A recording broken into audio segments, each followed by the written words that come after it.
Buenas tardes a todos y todas. Es un placer poder contar con vosotros en esta oportunidad. En Lares estamos encantados de poder seguir abriéndonos a nuevos proyectos. En este caso, el Plan Nacional sobre Drogas ha financiado el protocolo de identificación de problemas asociados al consumo de drogas y a comportamientos adictivos en personas mayores que viven en residencias. Este es el tercer año consecutivo que el plan cuenta con nosotros y nos apoya en los distintos proyectos que teníamos. Por lo tanto, queremos darle las gracias y queremos poder seguir contando, en este caso, con su apoyo.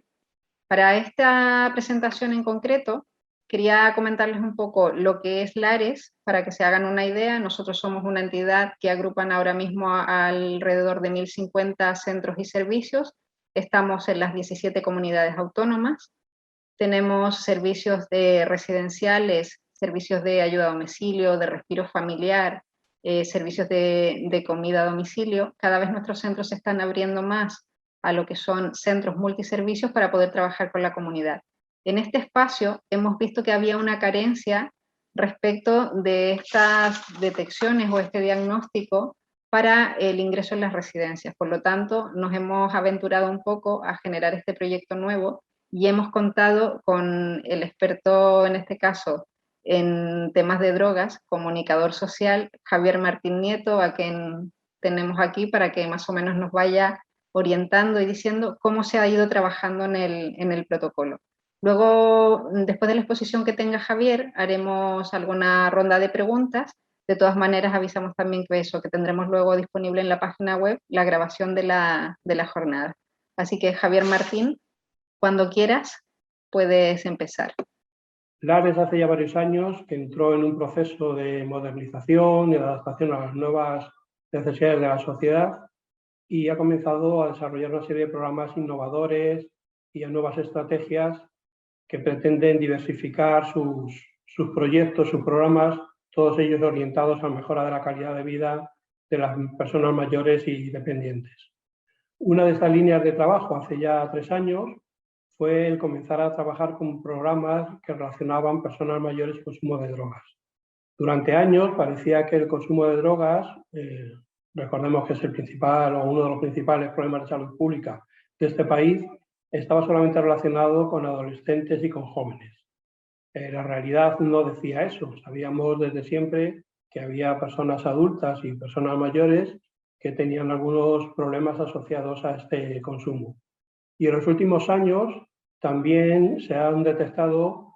problemas de eso que en algún momento se llamó adicciones sin sustancia, es decir, comportamientos adictivos que no tienen que ver con el consumo de una droga, sino con unas ciertas actividades o quehaceres diarios. Seguramente los más conocidos son la ludopatía, pero también existen otros como adicción al trabajo, adicción a las compras, en fin, existen diversas variedades. En el caso de las personas mayores, casi en exclusiva estaría el tema de la ludopatía. Nosotros desarrollamos hace 3 años un primer proyecto innovador que lo presentamos al Plan Nacional sobre Drogas, que era la posibilidad de hacer algún programa preventivo muy específico, aprovechando esa relación especial que tienen los abuelos y las abuelas con sus nietos.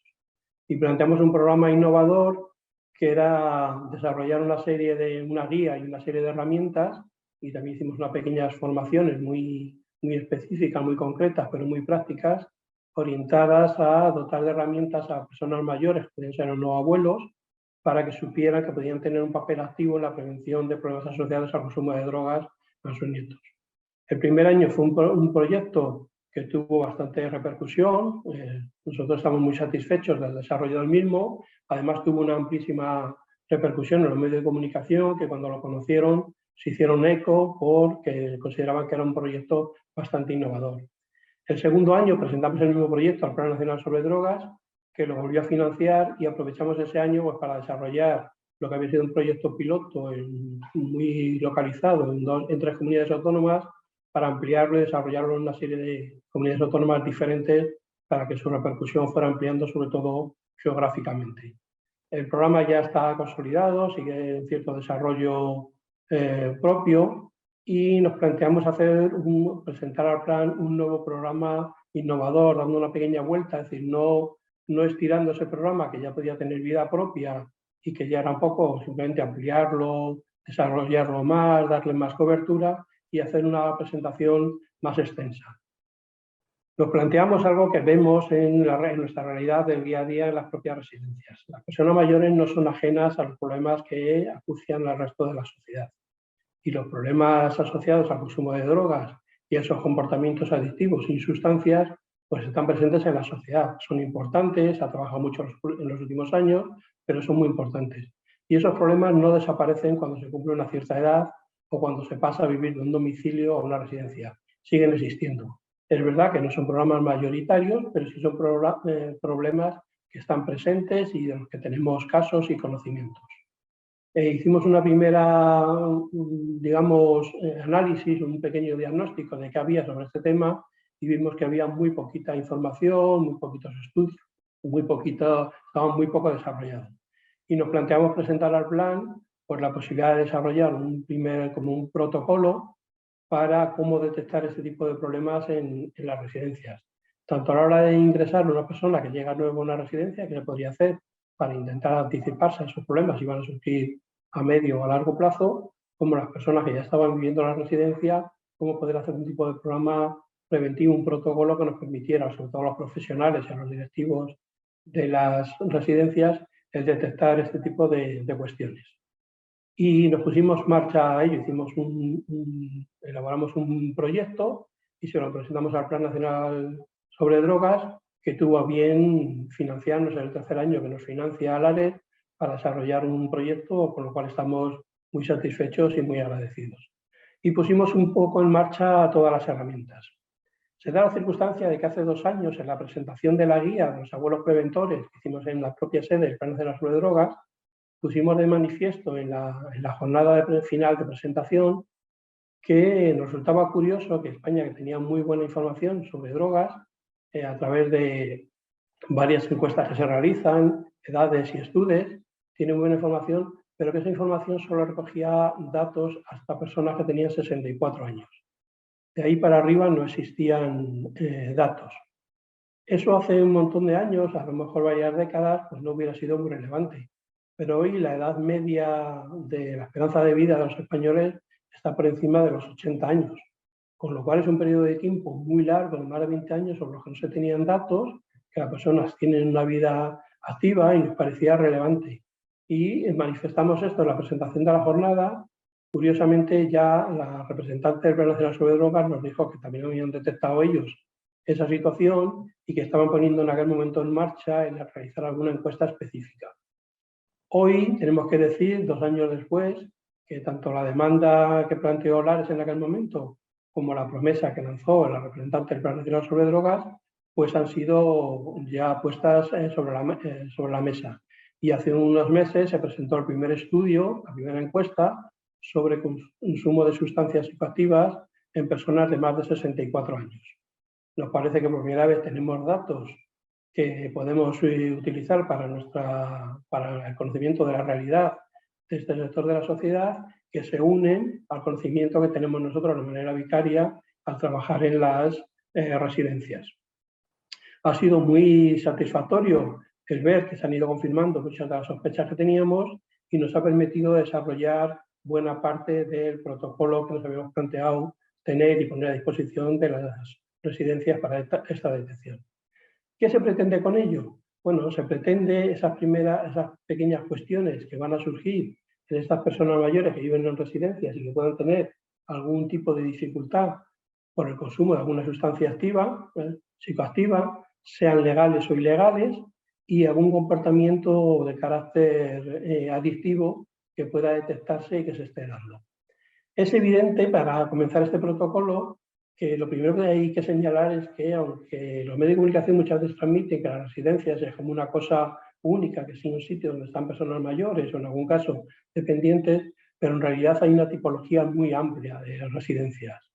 bien por la titularidad, si son públicas o privadas, si reparten beneficios o son sin ánimo de lucro, si son mixtas de hombres y mujeres o solamente de un género, si tienen solamente personas mayores o tienen solamente personas con algún tipo de discapacidad, si son mixtas, si son de titularidad a lo mejor pública pero están gestionadas de manera privada o por una organización no gubernamental. Es decir, la tipología es enorme, es muy grande, si son de carácter rural, son de carácter urbano, en fin, la tipología es enorme y es difícil plantear un protocolo que nos sirviera para todos por igual. Nos decidimos centrar, por aquello de ir atinando bastante, hemos decidido centrar un poco los esfuerzos en residencias de personas mayores, da igual que sean de ámbito rural, urbano, de turismo, pero sí nos hemos centrado mucho en que sean las entidades sin ánimo de lucro, que es un poco el espectro que refleja el área. Ese volumen del que antes hablaba Maritza, la secretaria general del ARES, y eso es un poquito de lo que nos hemos centrado. Hacemos algunas referencias del protocolo que hemos elaborado a aquellas residencias que tienen personas con algún tipo de discapacidad o un nivel alto de exclusión social, o incluso algunos casos que tenemos de personas que tienen un pasado de consumidores de drogas, que también tenemos, y se hacen algunos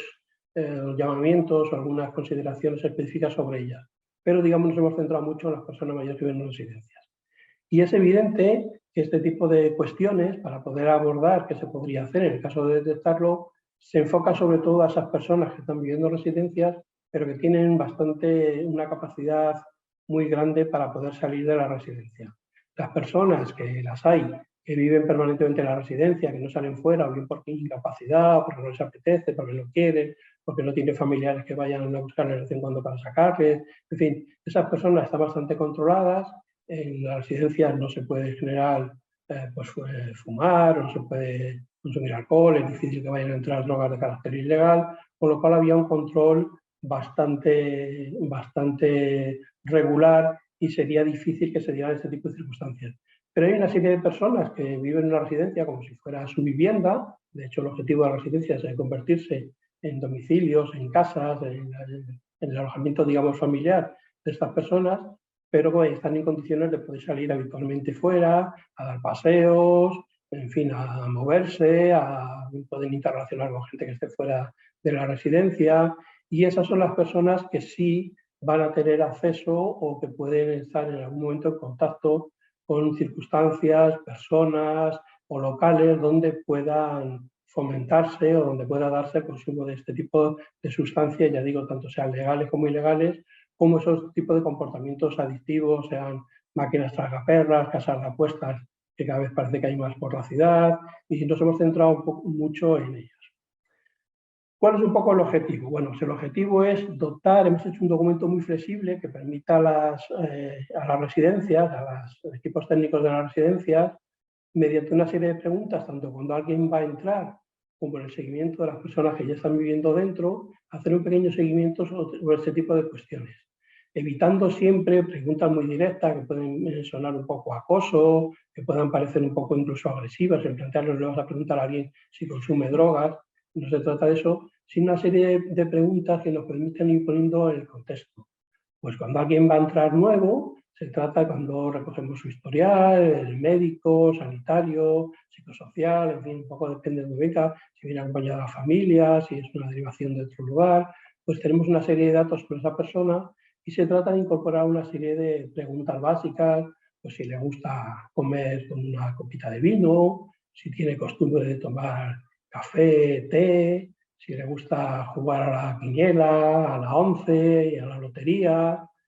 si le gusta ir a los bares y tiene un rato libre y puede salir de la residencia, si le gusta ir a los bares y qué le gusta hacer en el bar, en fin, este tipo de cuestiones, si le gusta fumar y le apetecería salir un poco fuera de la residencia en algún momento para fumar un cigarrillo. Se trata un poco de ir conociendo cosas que le puedan gustar, para tener un poco una serie de datos que nos permitan pues, prestar más atención con las circunstancias a otras de esa persona, ninguna atención especial, una atención muy especial a determinadas personas que acumulen muchas de esas informaciones. Eso va a ayudar a las residencias a tener un primer dato en el que poder tener, sobre todo durante sus primeros semanas o meses de ingreso, pues especial atención a una de las personas respecto a otras y hacer un pequeño seguimiento que nos permitan detectar un posible problema antes de que se produzca, con lo cual será mucho más fácil intervenir, ponerle remedio. No estamos hablando casi nunca de cuestiones graves o importantes, pero sí de cuestiones que si se interviene sobre ellas pues van a mejorar la calidad de vida de esas personas en concreto y de su entorno, porque ya sabéis que uno de los problemas que tiene el consumo de drogas, eso que llamamos los problemas asociados, es que a veces deterioran un poco la relación con terceras personas. Cuando se es joven, pues solamente con los amigos o con la familia, y cuando es una persona mayor que vive en una residencia puede ser con la familia, pero también con otras personas que conviven en la residencia, y se trata de mejorar la calidad de vida tanto de la persona en sí como de ese entorno en el que vive y en el que está conviviendo con otras personas, sean otros residentes o los profesionales. Y se trataría de intervenir un poco ahí. En el caso de seguimiento de esas personas que ya están viviendo, pues se trata un poco de lo mismo, tener una pequeña ficha de las personas que tienen más disponibilidad para salir, que pueden salir, que les gusta salir, y ver un poco, pues cuando salen fuera, pues de manera un poco informal, en conversaciones, saber si les gusta pasear, si les gusta ir a un bar cercano, si entra en alguna tienda de, qué sé yo, de loterías o de un kiosco de la ONCE, una casa de apuestas, si les gusta mucho el deporte y les gusta hacer apuestas, pues ir hablando con ellos, si les gusta ir fumar y comparten algún espacio fuera de la residencia solo o con otras personas para fumar allí, cuántos cigarrillos puede fumar al día, en fin, ese tipo de cuestiones que se pueden ir preguntando de manera no agresiva, en una conversación normalizada, pero que nos va a permitir ir recogiendo esta información que se recoge a lo largo de la conversación. Se trata de ir incorporando un cierto historial de esta persona y componiendo un poco para ver si existe algún tipo de riesgo en algún momento determinado. Ni que decir tiene que hay muchos de estos consumos y los que se produzcan son perfectamente normales, están integrados, que están muy socializados, que no generan un tipo de dificultad. Y si a alguien le apetece fumarse un cigarrillo o tomarse una caña, charlar con otras personas, pues que disfrute de la vida. Otra cosa es mantener eso en ese control, que no se convierta en un problema ni para él ni para terceros. Hemos añadido otra serie de argumentaciones en el protocolo que hemos hecho, como es el que todas las residencias deberían hacer una especie de mapeo de lo que existe alrededor de la residencia. Digamos, en 1 kilómetro en cualquier dirección, que sería la distancia máxima que creemos que puede recorrerse en un momento determinado de alguien que sale fuera a pasear, pues sería bueno que una residencia supiera cuántos locales que venden alcohol hay, tanto los que se pueda tomar un alcohol dentro, tipo taberna, un bar, una cafetería, como aquellos donde pueda venderse alcohol, sea las famosas tiendas de chinos, o sea un supermercado, un pequeño colmado, algo de ese estilo. Sería bueno conocer cuántos estancos hay en la zona. Sería bueno conocer si hay casas de apuestas por la zona, si hay locales de loterías, si hay kioscos de cupón de la ONCE. Si tener ese pequeño mapeo, que sepamos un poco, nos va a permitir saber qué posibilidades o qué riesgos puede haber alrededor, y no solamente conocer cuáles existen, tener ese mapeo realizado, sino de alguna manera tener una estrategia como residencia de contacto con esos locales. Porque un buen contacto nos puede permitir que alguien, un tercero, nos avise de un posible riesgo.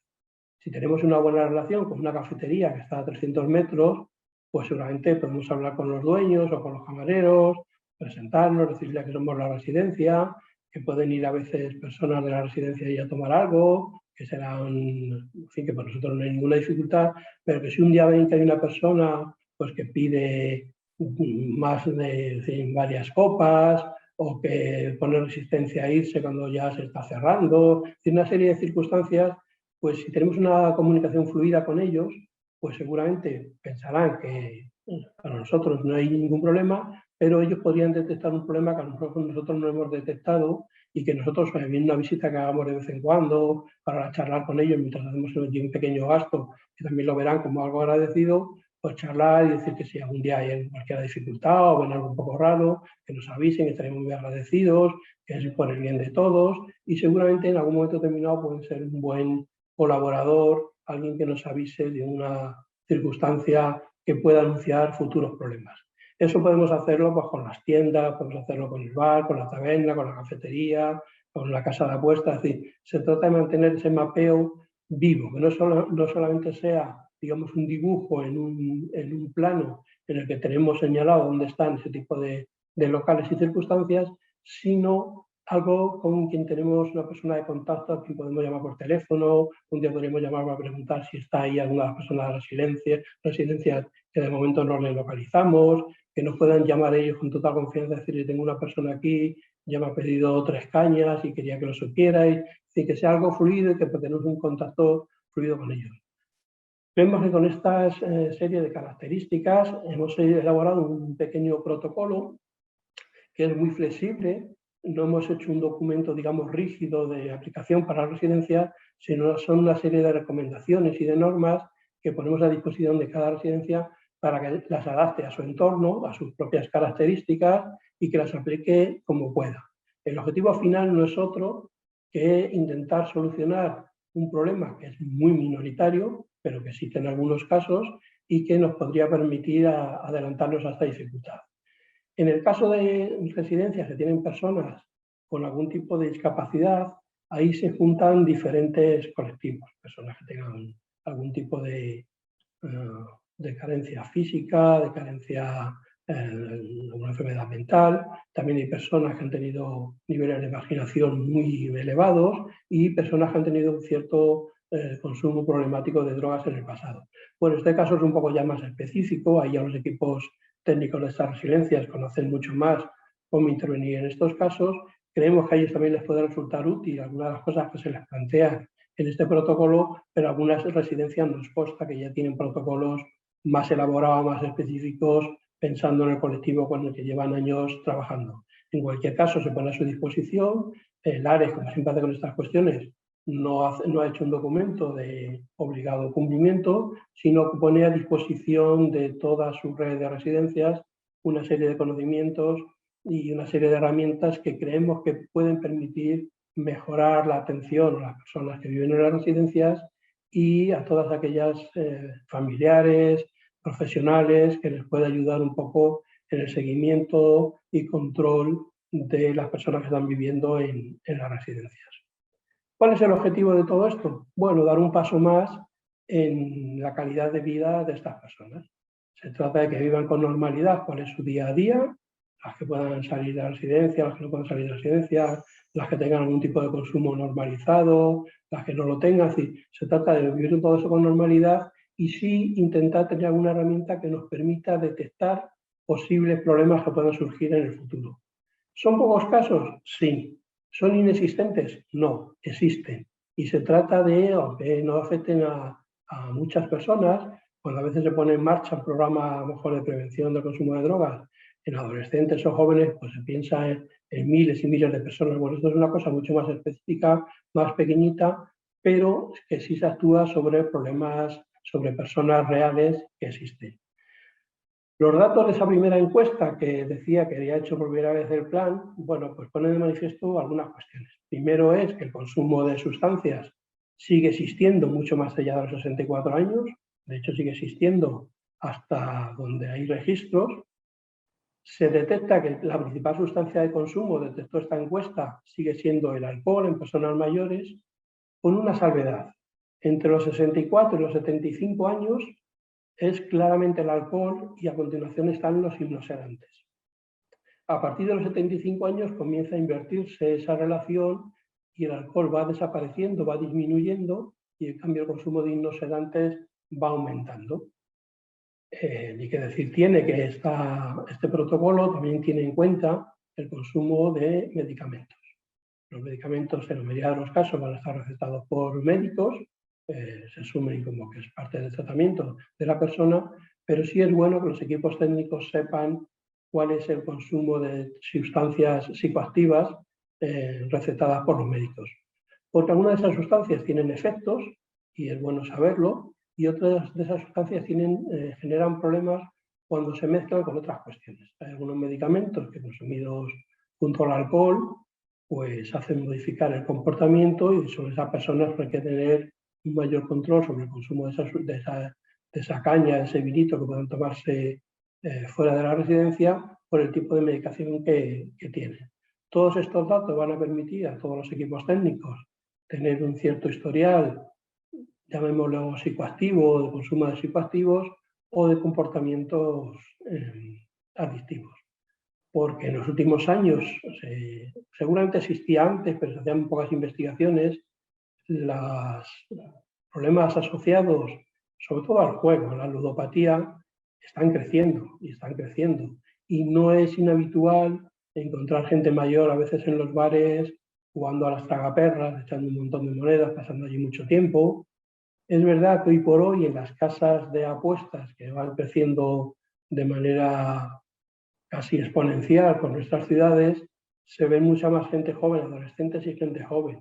Pero también se detecta ya, hemos detectado la presencia de personas mayores que van allí y lo que empieza siendo una pequeña apuesta relacionada con un tipo de deporte que les pueda gustar, puede terminar convirtiéndose en un problema en el que se gaste un dinero del que no se dispone y una cierta obsesión. Entonces creemos que lo que originariamente era un programa más relacionado con el consumo de sustancias psicoactivas, hay que ampliarlo a todos estos comportamientos, sobre todo la ludopatía,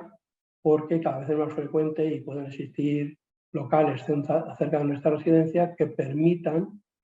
incluso diría que a veces casi que fomenten, la utilización de dinero para hacer apuestas. Bueno, las personas mayores tienen todo el derecho del mundo a jugar a su primitiva, a su quiniela, al cupón de la 11 o hacer incluso una pequeña apuesta, pero se trata de que eso no se convierta en lo que es un hobby y un pasatiempo y luego estar pendiente de la televisión a ver qué números han salido, se convierta en una obsesión y termine buena parte de la vida de esa persona que está obsesionada con la siguiente apuesta y con que no ha ganado y con que tiene una esperanza de que le va a ocurrir tal cosa, se juega a tal número o a tal otro número. Se trata un poco de contar con un conocimiento previo que nos permita detectar. Y esto es un poquito, en esto ha consistido el programa que nos ha financiado el Plan Nacional sobre Drogas. Es un documento que va a estar, por supuesto, se va a hacer público en la página web de Lares. Nosotros lo hemos desarrollado pensando en las organizaciones de Lares, en las residencias de Lares, pero hay que decir, tiene que estar abierto a cualquier persona que tenga interés en estos temas o a cualquier otra organización que pueda utilizarlo como base para desarrollar su propia experiencia o sus propios protocolos. Es importante destacar que este tipo de proyectos solamente es posible desarrollarlos con la colaboración de Lares, de las residencias de Lares, de los directores de las residencias, de los equipos técnicos. Hemos elaborado para el desarrollo de este protocolo, hemos buscado bibliografía, hemos buscado programas que nos permitan tener datos, hemos utilizado con profundidad esta primera encuesta que hizo el Plan Nacional sobre Drogas para personas de más de 64 años, pero hemos hecho varios cuestionarios que hemos remitido a residencias de toda España, algunas de carácter preguntas más cerradas, las primeras, después cuando íbamos avanzando en preguntas más abiertas que nos permitan tener conocimiento más amplio, y en una tercera fase hemos tenido algunos contactos personales, algunas entrevistas de carácter ya cualitativo con algunas personas especializadas de algunas residencias, que son las que han permitido poner en marcha este proyecto, el elaborar este documento final, que es este protocolo de carácter flexible que se pone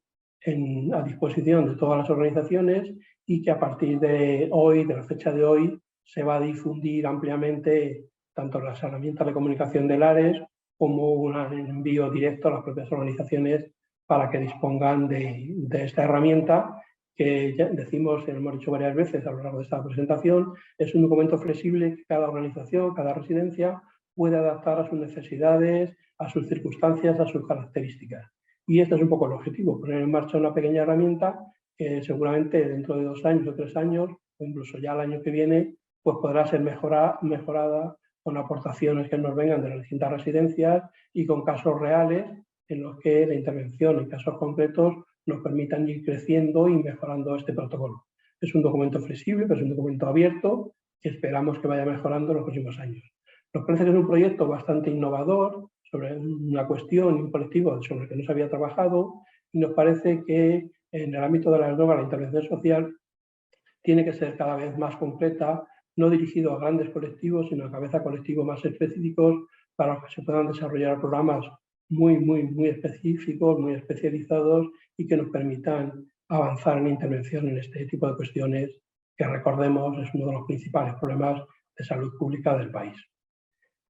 Y sin más, pues devuelvo la palabra a Maritza para ver algunas de esas preguntas que nos hayan podido hacer durante esta intervención, intentar contestarlas a medida de nuestras posibilidades, y si alguna no podemos, pues nos comprometemos a hablar con especialistas para poder contestarlo en los próximos días a través de las redes sociales o de manera directa.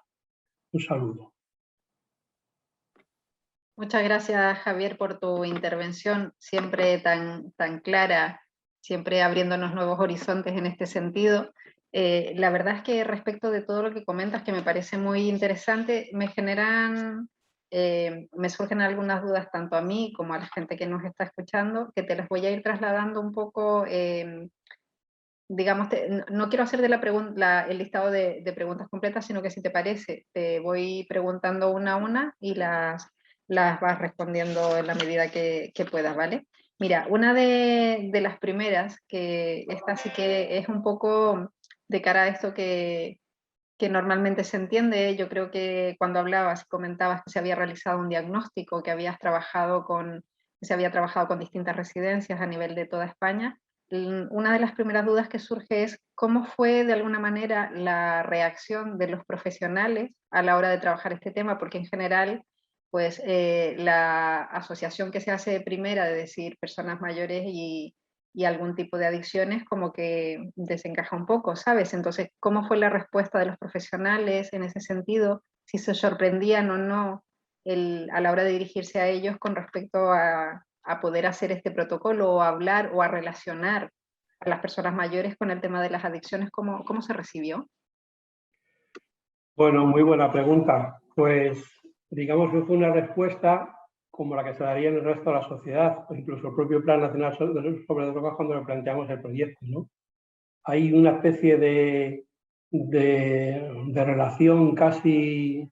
perfecta entre jóvenes y drogas que está muy presente.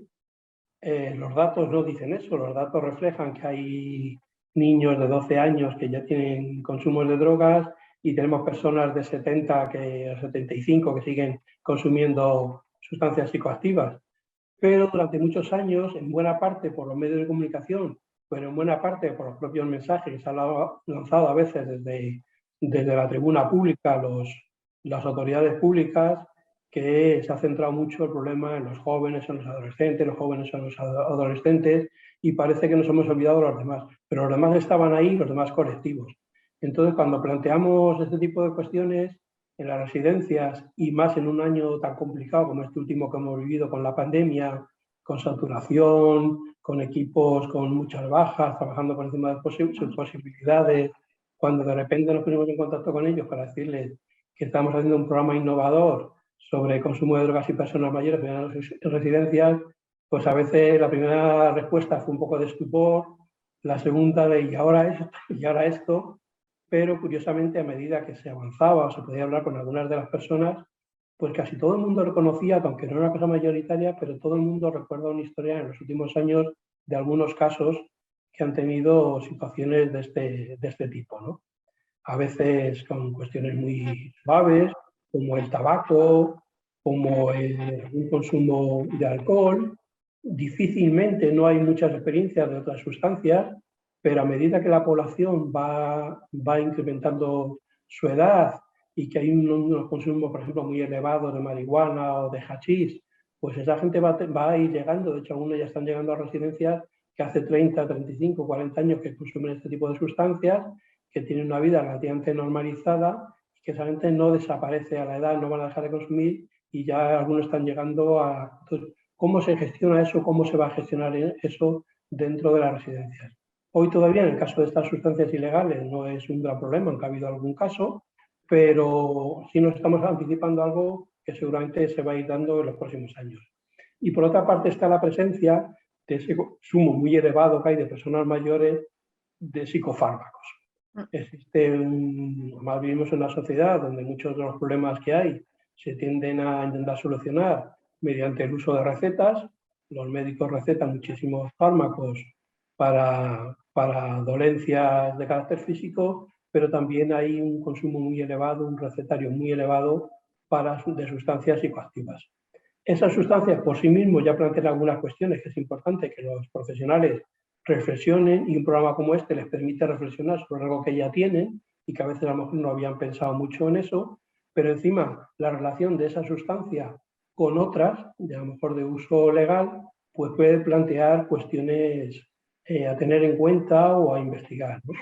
El uso de algún tipo de fármaco tranquilizante o opiáceo con consumo de alcohol, por ejemplo, tiene unas repercusiones que está bien que se conozcan, que se sepan, se multiplican. Son dos tipos de tranquilizantes o depresores del sistema nervioso central actuando de manera permanente, de manera conjunta, de manera paralela, y es importante que los profesionales sepan eso para saber que ahí puede haber un problema a medio o largo plazo, o que existe la posibilidad de un cierto problema. Entonces, digamos que la primera respuesta fue de estupor, de sorpresa, pero luego casi todo el mundo pues termina reconociendo que, bueno, que es verdad que no son muchos casos, pero que casos hay. Y todo el mundo reconoce que posiblemente en los próximos años aparezcan más. En el caso de la ludopatía, pues aparece algo similar, ¿no? Es verdad que si uno lee los medios de comunicación en los últimos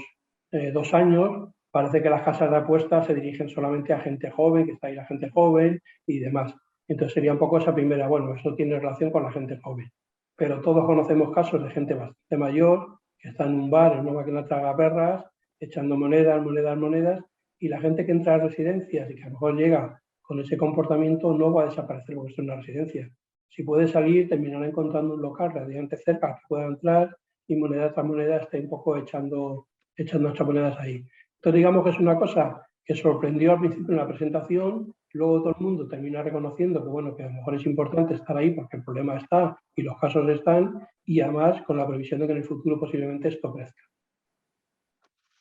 Muchas gracias, Javier. Mira, otra de las cuestiones también que se plantean como dudas tiene que ver con algo que has comentado ya, pero por ampliar un poco en relación al tema de la polimedicación. Sí que es cierto que en las residencias en ocasiones hay personas que suelen tener muchos tratamientos para diversas dolencias. ¿Hasta qué punto, por ejemplo, los profesionales lo reconocen como que esto se está transformando en un problema y podría llegar a ser en un momento una adicción? No sé si en este diagnóstico que se recogió hubo alguna pregunta más concreta en relación a eso, si de alguna manera tienen ya maneras de abordarlo en las residencias, cómo se trabajó, cómo de alguna manera las residencias respondieron en este caso a este tema en concreto. Claro, eso es un problema muy complejo. Este año de la pandemia hemos visto claramente la diferencia que hay entre centros sanitarios que están para curar y centros como son las residencias, que no son centros sanitarios, están para cuidar. Y existe una clara diferenciación. La mayoría de las personas mayores que tienen consumos de psicofármacos, pues vienen con las recetas de sus médicos de cabecera de toda la vida cuando ingresan, y otros han adquirido algún tipo de enfermedad que les ha llevado a que el médico, ya viviendo en la residencia, les haya puesto una serie de medicamentos. Los profesionales de la residencia normalmente no pueden intervenir en eso, es una cosa que queda en manos de los médicos.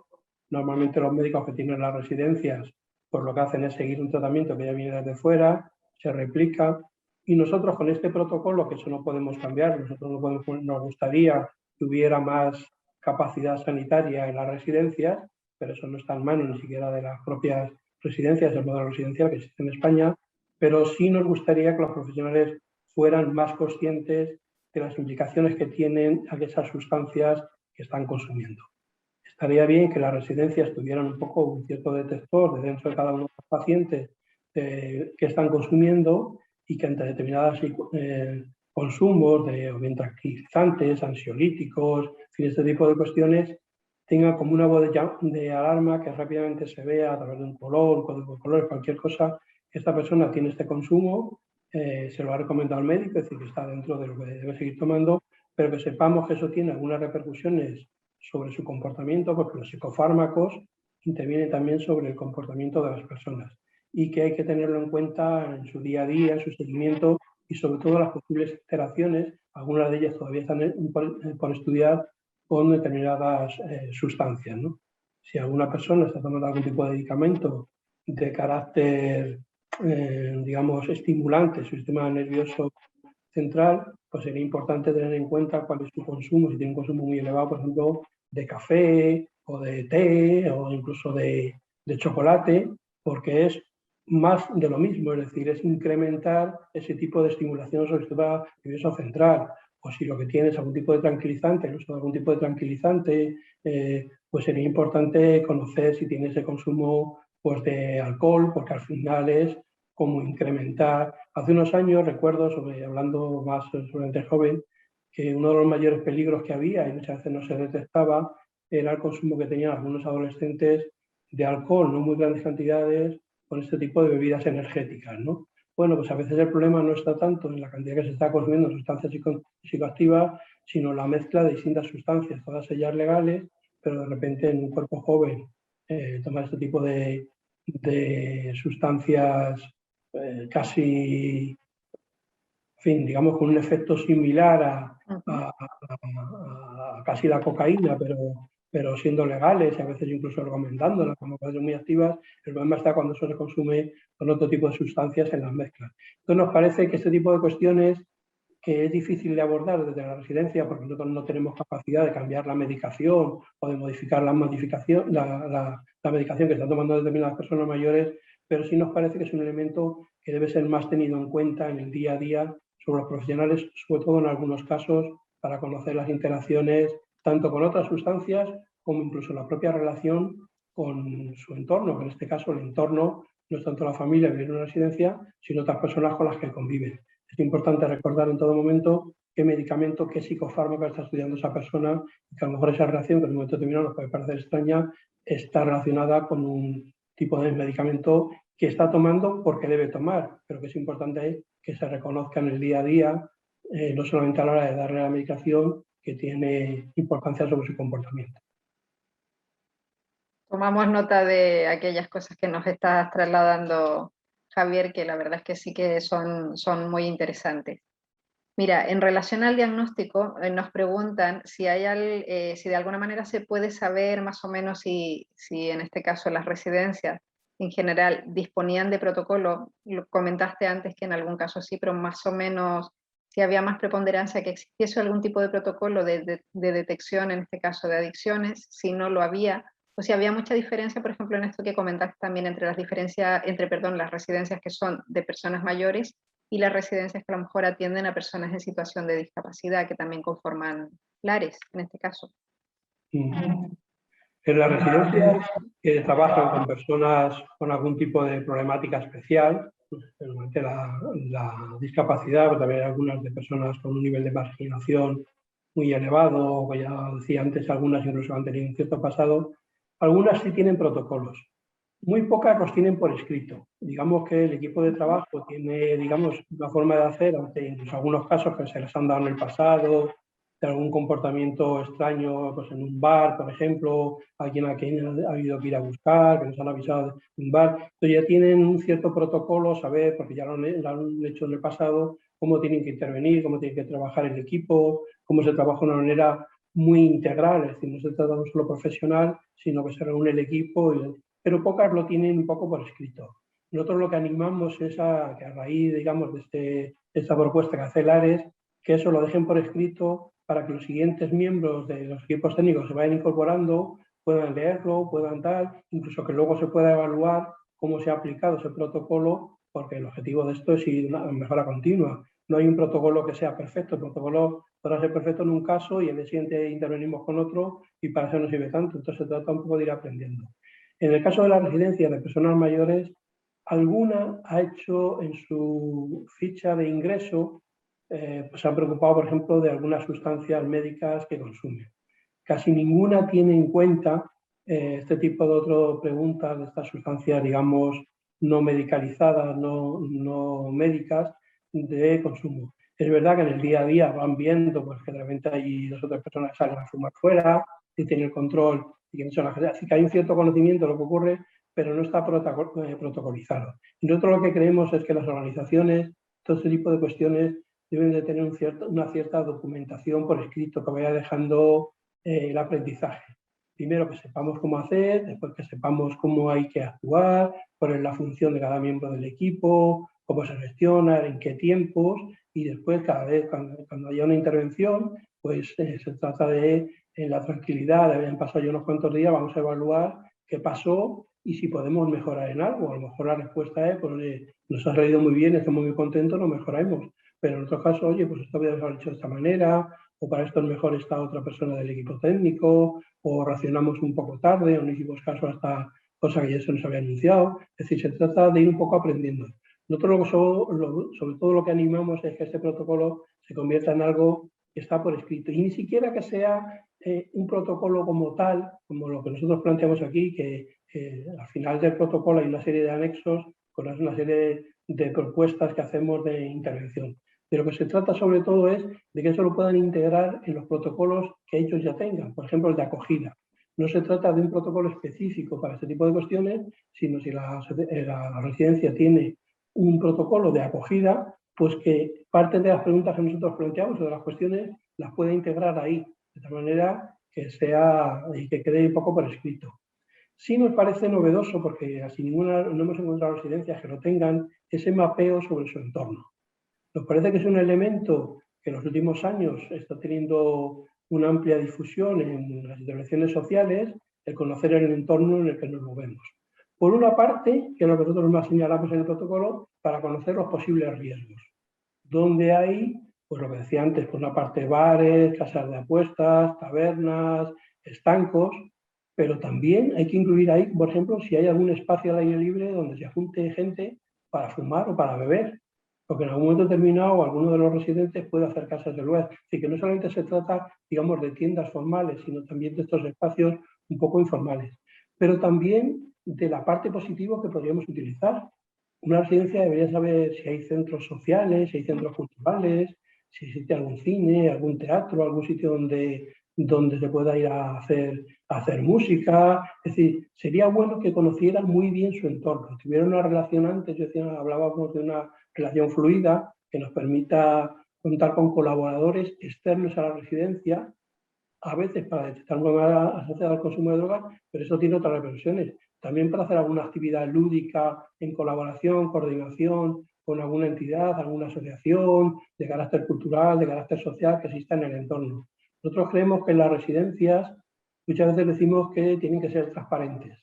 En este último año de la pandemia se habla mucho de las residencias, los medios de comunicación se han puesto en duda, lo que se hace adentro, cómo se trabajaba con las residencias, tienen que ser transparentes para que se sepa lo que se hace dentro. Pues estamos muy orgullosos de lo que se hace dentro, estamos contentos, creemos que se puede mejorar, no decimos que seamos perfectos, tienen que ser transparentes para que se sepa lo que se hace dentro, pero tienen que ser transparentes para que dentro se sepa lo que hay fuera y haya una simbiosis. La residencia es un centro más de carácter social que existe en un entorno determinado y se trata de que se relacione con ese entorno. No es una burbuja aislada en la que nadie entra ni sale ni nos relacionamos con terceros. Nosotros queremos ser un centro al que pueda ir gente de fuera a conocer, a interactuar, a apoyar, a que haya voluntariado, a que desarrollen algún tipo de actividad, una iniciación, lo que sea, y nosotros queremos que lo que se hace fuera también nuestros residentes puedan aprovecharse y disfrutar de esas cosas que se están haciendo fuera. Las personas mayores son parte de la sociedad y la sociedad está en un entorno, en un barrio. Y la residencia donde viven personas mayores forma parte de ese microsociedad que es ese entorno, ese contexto en el que está ubicada la residencia. Javier, en este caso, a ver, has comentado algo que pues eso nos toca de lleno, por supuesto, y tiene que ver con esto de cómo la residencia ha logrado integrarse en el entorno. Es cierto que nos queda trabajo por hacer, pero es verdad que cada vez más estamos intentando hacer esto que tú has trasladado, el poder conocer quiénes son nuestros vecinos y que también nos conozcan a nosotros, y como tú bien dices, que de vez en cuando haya alguna jornada de puertas abiertas, que puedan visitar las residencias, que la residencia salga también fuera. De alguna manera, esto que propones tú como mapeo de residencias, creemos que puede ser también una oportunidad, no solamente de detectar el riesgo, como tú lo estás trasladando, sino una oportunidad de que nos conozcamos, de que podamos interactuar, porque tenemos bastantes cosas en común, muchas cosas que poder trasladar al vecindario, al entorno comunitario. Somos profesionales del cuidado, por lo tanto tenemos experiencia, tenemos la expertise en este caso para poder trabajar también con aquellas personas mayores que viven solas en sus domicilios o que viven incluso con otras personas mayores. Entonces, si bien es cierto, nosotros somos ambiciosos pensando en las distintas posibilidades que nos van ofreciendo estos nuevos proyectos. De cara a ello también te pregunto, porque tú eres un colaborador habitual nuestro, ¿cómo podríamos abordar, si bien es cierto esto es un protocolo para las residencias, de qué manera también podríamos trabajar hacia aquellas personas del entorno de las residencias que viven solas, que a lo mejor pudiesen tener algún tipo o algún consumo, en este caso, de algún tipo de sustancia, cómo detectarlo, es decir, cómo a lo mejor acercarnos a ellos, sobre todo pensando en aquello que tú decías inicialmente, o sea, una pregunta directa puede asustar a la gente, te retrotrae, y ante eso, pues tú lo primero que dices es, no, ¿cómo me preguntas eso? Entonces, sí que a lo mejor también nos gustaría, en la medida de lo posible, acercarnos a la gente que tenemos alrededor, que no vive en las residencias, y poder de alguna forma también intentar compartir o hacer llegar este conocimiento que estamos recogiendo en las residencias. Así que es un paso más adelante, me he adelantado mucho y te lo pregunto un poco también de cara a esas posibilidades nuevas que se van abriendo. Mira, en las residencias, en muchas residencias, por ejemplo, hay clubes de lectura, que son muy interesantes. Y por el momento esos clubes de lectura están pensados para la gente que vive en la residencia. Pero un club de lectura para personas mayores que viven en una residencia podría ser una actividad maravillosa para personas que viven solas en el entorno, que viven en su casa, que no viven en la residencia, pero que podrían tener interés en participar con gente de su generación, con niveles culturales a lo mejor similares, por supuesto con referentes históricos similares, por cuestiones de edad. Entonces se trata de hacer permeable ese tipo de residencias. En este caso de estas cuestiones relacionadas con los consumos de sustancias psicoactivas o estos comportamientos adictivos, pues nosotros ya tenemos un cierto conocimiento. Ya decía antes que cuando se ponen en marcha este protocolo es porque ya alguna residencia pues nos han contado que han tenido algún caso, es decir, que es algo que estaba presente, que estaba ahí la realidad, otra cosa que no se hubiera investigado, que no se hubiera estudiado. Pues se trata de ponerlo a disposición de la población en general, sobre todo las personas mayores. ¿Cómo hacerlo? Pues veamos cuál es ese mapeo. Si existe algún centro, por ejemplo, de día que vayan personas mayores en el entorno, podemos hacer alguna actividad con ellos. Un día se hable de ese tipo de cuestiones y vaya desde alguna de las personas de nuestros residentes que diga un poco cómo es su día a día, si va a un bar, qué hace, o le gusta fumar fuera, ese tipo de cuestiones, que vaya algún profesional nuestro que cuente algunas historias, tanto del protocolo como algunas historias del pasado, y que lo compartan un poco con otras personas mayores que viven en su casa y que pues, puedan tener, seguramente en ese centro de día o en ese centro social habrá una cantina, en fin, y se puede aprovechar cualquier circunstancia para hablar de esto. Pero también podemos ponernos en contacto con el ayuntamiento que corresponda, y seguramente tendrá alguna concejalía, o bien de ocio y tiempo libre, o bien de festejos, o bien cultural, o de bienestar social, o de servicios sociales, en fin, ya veremos en cada ayuntamiento. Hay una división, digamos, de trabajo, y si estamos desarrollando esto, nos gustaría que también se aprovechara el resto de la población. Si queréis un día que organicemos alguna actividad desde el propio ayuntamiento de debate sobre este tipo de cuestiones, pues nosotros podemos participar con profesionales y con personas mayores de la residencia, y compartimos con terceros, y que a lo mejor estaría bien que viniera alguien de nuestros colaboradores de ese bar que está cerca y con el que llevamos una relación fluida, y diga los beneficios que para él tiene llevarse bien con la residencia, que tiene una serie de clientes que van por allí y que él quiere que esa gente esté bien, que no tenga ningún problema, y que si un día detecta algo raro, pues que nos ha llamado y que hemos respondido rápidamente y que no se hemos dado ningún escándalo, sino que entre todos hemos ayudado a una persona. En fin, cosas tan sencillas como esa, digamos, el mostrarnos públicamente qué es lo que se está haciendo. Se trata de buscar esas sinergias entre el dentro de la residencia, fuera de la residencia, porque los problemas no están dentro o están fuera, los problemas están ahí y afectan un poco de manera distinta, pero los problemas están ahí y todos tenemos algo que contribuir, algo que hacer. Nosotros tenemos muchas cosas que aprender de esos centros que hay fuera y que tienen una serie de actividades, y los de fuera tienen muchas cosas que aprender de las cosas que ya se trabajan y se hacen dentro de las residencias. Y se trata de una construcción colectiva, de trabajar de manera coordinada, porque todos somos sociedad. La persona mayor de la residencia era de fuera, los profesionales de dentro de la residencia y el político de turno o los representantes de las organizaciones de carácter civil que existen en el entorno. Todos constituimos esa sociedad y entre todos tenemos los problemas, pero entre todos tenemos las soluciones. Preguntémonos cómo podemos solucionar los problemas y 2 voces, 4 voces, 10 voces, 12 voces, entre todos construimos esa solución o cómo ir superando los problemas.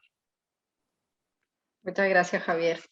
Yo creo que con estas líneas y estas orientaciones que nos has trasladado, pues la verdad es que sobre todo eso, a los profesionales que están trabajando ahora mismo en residencias, se les abre también nuevas posibilidades, como decía antes, de poder interactuar también a nivel comunitario y,